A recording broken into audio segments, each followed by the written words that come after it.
இந்நிகழ்ச்சி ஸ்ரீராமனின் அருளமுதமாக வழங்கப்படுகிறது.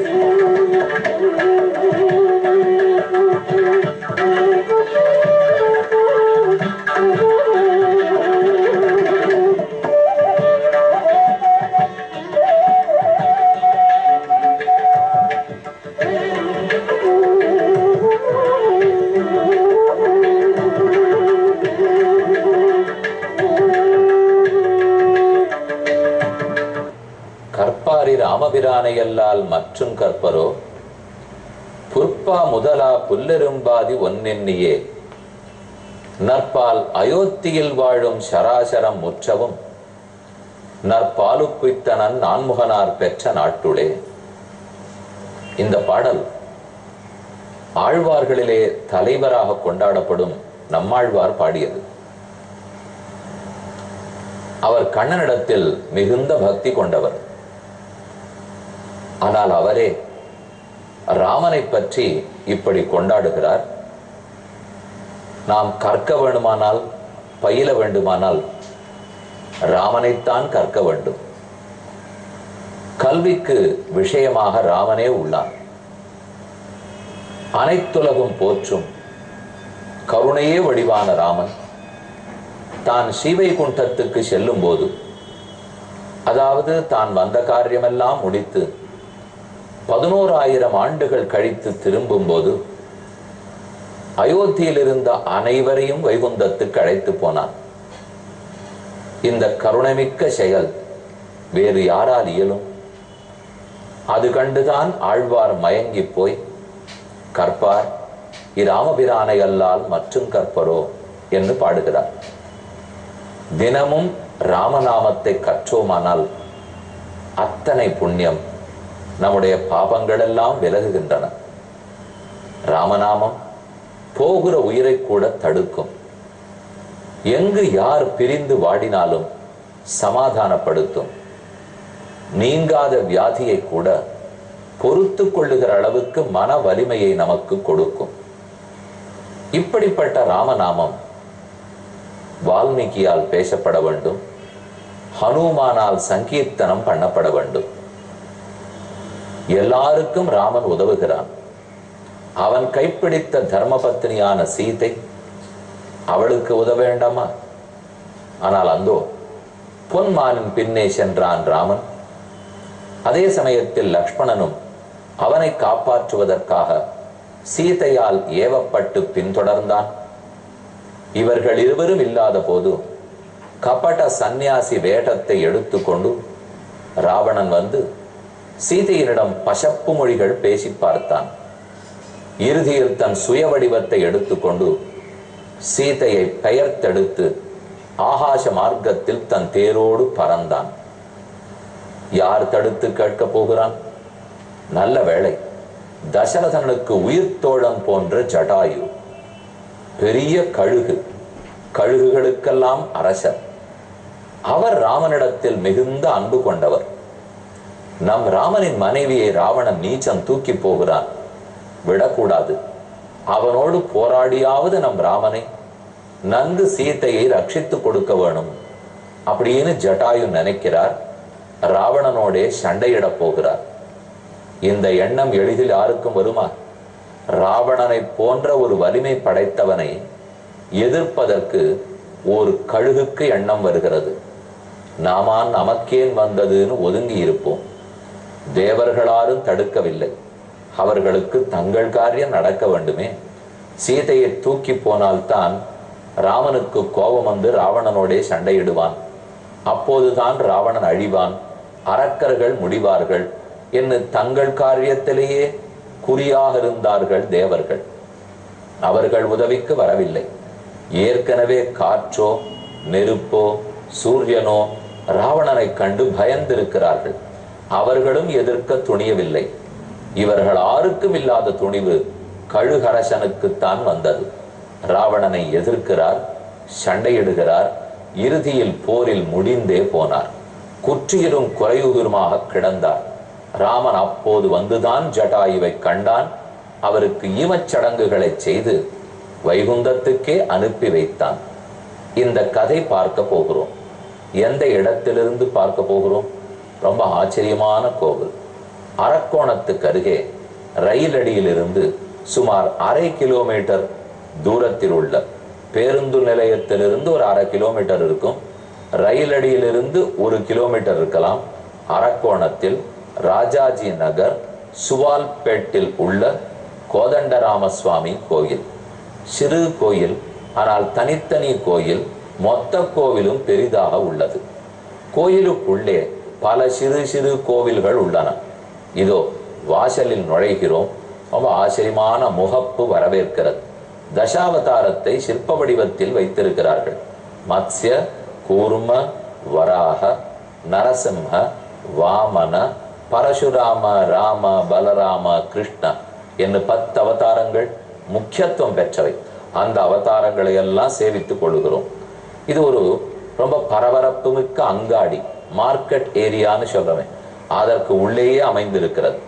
1959ஆம் ஆண்டு பஜனை மடமாக இருந்த இது திருக்கோயிலாக மாற்றப்பட்டது. அதற்கு பிற்பாடு மெதுமெதுவே வளர்ந்து வந்து 2002இல் கடைசியாக கும்பாபிஷேகம் செய்யப்பட்டுள்ளது. 1959லேயே கோயில் ஸ்தாபிக்கப்பட்டு விட்டது. இப்போது 2002இல் மறுபடியும் குடமுழுக்கு நடந்து கோயிலே பளபளான்னு இருக்கிறது. நன்கு மெயின்டைன் பண்ணப்படுறதுன்னு சொல்ற முடியும். பராமரிக்கப்பட்டு குப்பகூளங்கள் ஏதுமில்லாமல் பாதுகாக்கப்படுகிறது. வாசலிலே அழகான துவஜஸ்தம்பம், கருடக்கொடி. கருடக்கொடியிலே விழுந்து வணங்கி அருகில் இருக்கும் பலிபீடம், பெரிய பலிபீடம், கீழே இருக்கக்கூடிய பஞ்ச பலிபீடங்கள், இவற்றை தரிசித்துக் கொள்கிறோம். கோயிலை வலம் வருகிறோம். வரும்போது சிறு சிறு தோட்டம், மரம், செடி, கொடிகள். அந்த தோட்டம், மரம், செடிகளுக்கு நடுவிலேயே பிருந்தாவன கண்ணன் எழுந்தருளி உள்ளார். அவர் வலம் வரும் இடத்திலே தோட்டத்துக்கு நடுவிலேயே எழுந்தருளி உள்ளார். பிருந்தாவனத்தில் இருக்கும் கண்ணன் அதே ரூபத்தோல் பசுமாட்டோடே கன்றோடே அருகில் உரி கட்டி வெண்ணெய் வைக்கப்பட்டுள்ளது. உரியோட கூட உள்ளார். கண்ணன் இருந்தால் ராமன் இருக்க வேண்டாமோ? இந்த சன்னிதானத்துக்கு வாசலிலேயே ராமனுடைய பாதங்கள், 2 திருவடிகளும் பொறிக்கப்பட்டுள்ளன. 1,00,000 ராம நாமம் எழுதப்பட்டு இந்த பீഠத்துக்கு கீழே வைக்கப்பட்டு அதற்கு மேலதான் பாத பீடம் ஒளிவிடுகிறது. பிருந்தாவன கண்ணன் மூலவர், கண்ணன் கையில் புல்லாங்குழல் பிடித்திருக்கும் உற்சவர், ராமனுடைய பாதம், பிராகாரம், ஆச்சரியமான மரம், செடி, கொடிகள், ஒரு அழகான சன்னிவேசம். இவற்றை இத்திருக்கோயிலில் முகப்பில் என்று தரிசித்துக் கொண்டோம். இனிமேல் கோயிலுக்குள் போவோம். உள்ளே போய் பெருமான்களை தரிசிப்பதற்கு முன்னால் சீதையை ராவணன் தூக்கி போகிறான். ஜட்டாயு தடுக்கிறார், எதிர்த்து போரிடுகிறார். என்ன நடந்ததுன்னு பார்ப்போம். 51வது சர்க்கம். இத்யுக்த குரோததாம்ராட்சः தப்த காஞ்சன குண்டலः ராட்சசேந்திரோபிதுத்ராவ பதகேந்திரம் அமர்ஷணः. பதகேந்திரர், கழுகரசன், அவரை குறித்து எதிர்த்து வருகிறான் ராவணன். ஏற்கனவே பழைய சர்க்கத்தில் பார்த்துட்டோம். 50வது சர்க்கத்திலே ராவணா ஓடாதே, நெல், ஒரு முகூர்த்த நேரமாவது நெல், இது உனக்கு அழகல்ல, தர்மத்தின் வழிதான் அரசன் போக வேண்டும், நாட்டில் இருக்கும் பெண்களை காக்க வேண்டிய அரசன் போய் நீயே தூக்கி செல்லுகிறாயே, இது உனக்கு நியாயமா? இது இத்தனையும் கழுகு கேட்டார். சரி என்று நிற்காமல் மேலே பறந்தான் ராவணன். ஆனால் அவனை எதிர்த்து வந்து நிறுத்தி விட்டார். இது கண்டு கோபம் வந்தது. என்ன ஒரு கழுகு, ஒரு பறவையா நம்மை தடுத்து நிறுத்துவது?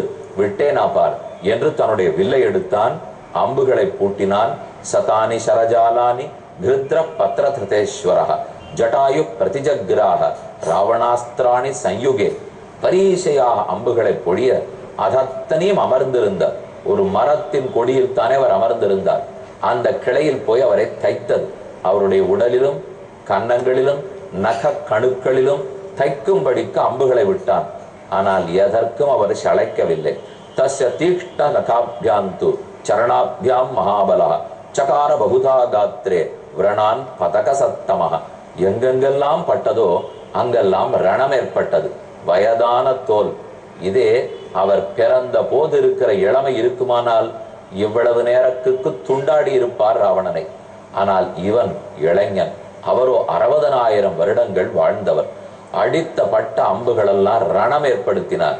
சட்டென்று அவரால் எழுந்திருந்து மோத முடியவில்லை. ஆனால் தன்னுடைய பழைய இளமை, அப்போதிருந்த சக்தி எல்லாத்தை விட ராமனுக்கு தொண்டு புரிந்தே ஆக வேண்டும், ராம கைங்கரியத்தில் ஈடுபட வேண்டும்ங்கிற உறுதி, அத்தோடு வந்த எல்லா சரங்களையும் உடைத்து புகட்டார். ததோஸ்ய சசரம் சாபம் முக்தாமணி விபூஷிதம் சரணாபியாம் மகாதேஜா பவஞ்ச பதகோத்தமஹ.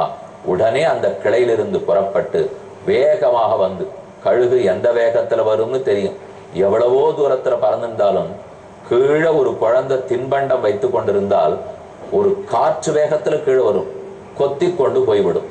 அதே போலத்தான் அவர் செய்தார். அதிவேகமாக கீழே வந்தவர் தன்னுடைய அலகாலும் சிறகுகளாலும் கால் நகங்களாலும் ஓங்கி அவனை அரைந்து ஒன்றொன்றாக உடைத்தெறிகிறார். ராவணன் கையில் பிடித்திருந்த வில்லை உடைத்தார், அவனுடைய கிரீடத்தை தட்டிவிட்டார். அடுத்தவன் தேரையே உடைத்தார். அவனுடைய சாரதி, தேர் ஓட்டி கொண்டிருந்தவன் ஆரோ, அந்த தேர் குதிரைகளதோ, அதை அப்படியே தன் காலால் தூக்கி கொண்டு தூக்கி வீசினார். இது ஒன்னொன்னும் செய்கிறார். ததோஸ்ய சசரம் சாபம் சரணாபியாம் மகாதேஜா பவஞ்சாஸ்ய மகத்தனு. ராவணன் கையில் பிடித்திருந்த வில் உடைந்து விழுந்தது. அத திரிவேணு சம்பன்னம் காமகம் பாவகார்ச்சிஷம் மணிசோபான சித்ராங்கம் பவஞ்சத மகாரதம். தேர் உடைந்தது, தேருக்கு மேல் கட்டியிருக்கும் விதானம் உடைந்தது, தேர் கால்களெல்லாம் முறிந்து போயின. ச பக்னதன்வா விரதா ஹதாஸ்வோ ஹதசாரதிகி. தேரோட்டி இறந்தான், குதிரைகள் மாண்டன, தேர் உடைந்தது. ஆகவே இனி சீதையை அங்கு வைத்துக் கொண்டு உட்கார முடியாது. அது உணர்ந்த நாடவன் ஷடக்கென்று சீதையை தூக்கி கொண்டு குதித்தான். பரிஷ்ராந்தந்து தம் திருஷ்டுவா ஜரயா பக்ஷியூதபம் உத்பபாத புனர்கிருஷ்டா மைதிலீம் கிருஹ்ய ராவணா. ராவணன் இவ்வளவு நேரம் தன்னோடு போராடி ஓரளவுக்கு தன்னை கீழே பிடித்து தள்ளிவிட்டு வயதானபடியால மூச்சு வாங்க ஓர் நிமிடம் அமர்ந்தார் ஜட்டாயு. இந்த பறவை ஓய்வெடுக்கிறது, இப்ப மறுபடியும் சக்தியை கூட்டிக் கொண்டு நம்மிடத்தில் வர நேரம் பிடிக்கும், இதற்குள் நாம் சீதையை கிரகித்துக் கொண்டு ஓட வேண்டும் என எடுத்துக்கொண்டு ஓட முற்பட்டார். அப்போது கிருத்ரராஜ சமுத்பத்திய ராவணம் சமபித்ரவது சமாவார்ய மகாதேஜா ஜட்டாயுரிதம் அப்ரவீத். மறுபடியும் தன் சக்தியை வரவழைத்துக் கொண்ட ஜட்டாயு, கோழையே, இப்படி கூடவா ஓடுவாய்? ஏற்கனவே யோசித்தேன், ராமன் இல்லாத போது சீதையை கவர்ந்தாய், மாயமானை அனுப்பி ஏமாற்றினாய், அவ்வளவுதான் உன்னுடைய தவறான புத்தி நினைத்தேன். கடைசியில் என்னோடு போரிடும் போதே ஓட பார்க்கிறாயே, இதுவா உன்னுடைய அரசுத்தன்மை? இதுவா உனக்கு இருக்கும் வீரம்?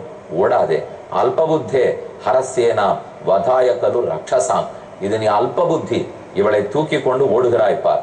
அனுபந்தம் அஜானந்தா கர்மணாம் அவிசக்ஷணாக சீக்கிரமேவ வினஷ்யந்தி யதாத்வம் வினசிஷ்யதி.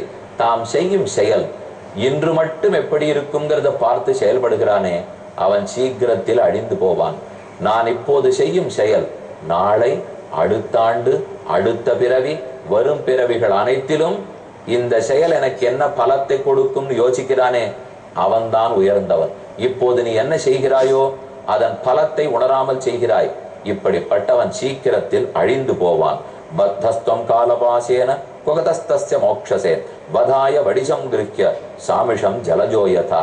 கழுத்திலே காலப்பாம்பு, காலதேவன்கிற பாம்பு பாசத்தை, காலபாசத்தை கழுத்தில் கட்டி கொண்டா போலே இதோ உன்னோடு சீதையை தூக்கி போகிறாய், அழிந்து போவாய்.